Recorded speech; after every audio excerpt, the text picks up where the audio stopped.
Capcom Cup stuff. Did you guys see this? Capcom Cup is this week. I don't think a lot of people care, to be honest, because of the pay-per-view announcement from 8 months ago or whatever. But they say Capcom Cup 12 and Street Fighter League Worlds will be streamed exclusively as paid content during the finals for the enjoyment of our paying subscribers. We ask that you refrain from publicly sharing footage on video streaming services, social media, or any other online or offline platforms without permission of Capcom. No other esports really do this, and like I think it has killed basically all interest in the CPT from a lot of people from the time they announced this until now, and then afterwards.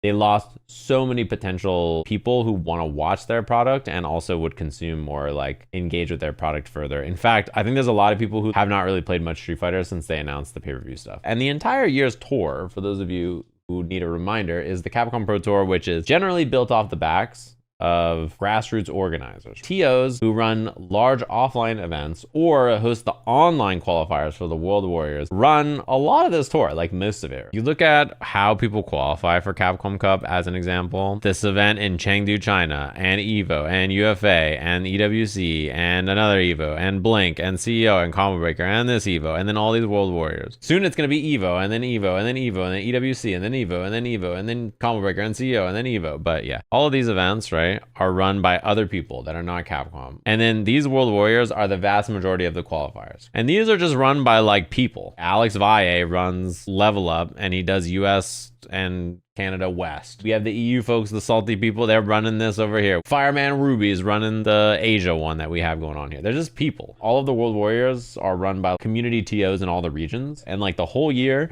is built off of existing infrastructure that the FGC has that Capcom coordinates with. And then at the end of the year, it's like, all right, cool. You sent all these players here and did all the work. Now you pay us to watch it, which is just like the antithesis to basically everything. Like you don't pay money to watch the League of Legends Worlds Finals, which is a lot bigger than this. And in fact, part of the reason they don't make you pay money is because their hope is that you watch the League of Legends Worlds Finals and then you think, wow, that was really sick. And it gets you interested in the product. And then you either play League of Legends or you watch future broadcasts and things. And then they can sell that viewership for advertisement, or you play their game and spend money on their game. Last Capcom Cup, I co-streamed the whole thing. And my viewership was like the same or sometimes higher, but generally pretty similar to what the main English stream was. Every single person last year was talking about how sick Laws was and like his run was so good and everybody was so excited. Him versus Kakadu, everybody's freaking out.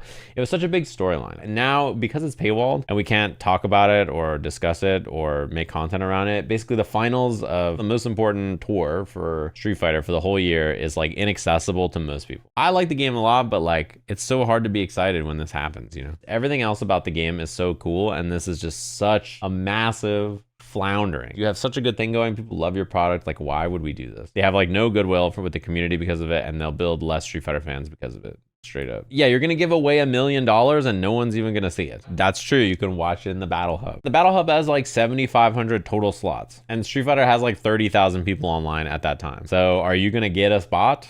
Question mark. This comes out March 23rd, right? And you're like, oh, cool. Like March 23rd. Okay, so it ends this weekend and I'll go watch it, right? Alex is out on the 17th. Are you going to go back and watch Capcom Cup finals on an old version with old balance when Alex is out now? I'm not going to lie to you. I care more about TNS that week with Alex than I do about Capcom Cup finals. It's the same reason why watching like pre-recorded SFL was whack, right? And like watching SFL this year when it was live was really cool. Instead, I'll just play Alex and then I watch the Arc World Tour finals next weekend. Like Akali's gonna be coming out, like the other shit's going on. I don't know what their expectation is on making money. Like I'm sure the Japanese fans will buy the pay-per-view. They even have a pay-per-view for SFL Japan as an example. I think it's whack, but I'm not pissed at them for doing it because like it's a different product that they've chosen to sell and whatever, right? Like they want to do it that way, fine. But Capcom Cup, it's like, come on, man. Capcom's doing pretty well, guys. I don't think they need to make money off of the pay-per-view from Street Fighter. You know what I mean? Like I think the company itself is doing fine. This is just what it is. Like the product of Capcom Cup will become something that like I think people outside of Japan care a lot less about. That is like an incalculable loss, but what they do gain money. It's about like, hey, we made some money right now, smile, versus hey, we're continuing to grow interest in this product and we're gonna sell X amount of copies for the like, which is better? Who can say? I mean, I think everybody can say, but you know. No, I don't care if you spoil Capcom Cup. They'll announce everything too. Like, people will know who won Capcom Cup. They're gonna announce it. I'm sure their social media will have like a winner's picture. You'd think Capcom's gonna not say, hey, we just gave $1 million to this person. Congrats to them for winning. You didn't see it, but it was sick. Everyone set up a call sheet bet if Capcom will sue and or DMCA Liquipedia for posting results. Incross, get your ass DMCA'd. Get his ass. Incross cannot be allowed to live. This just sucks in like all ways, shapes, or forms. We all know, right? As someone who likes Street Fighter a lot, it like really hurt my interest in following all CBT stuff. It's crazy to think that we live in a world where in 2026, I'm not interested in Evo and I'm not interested in Capcom Cup, but like here we are. Not sure how that's possible, but like what a world to live in, huh?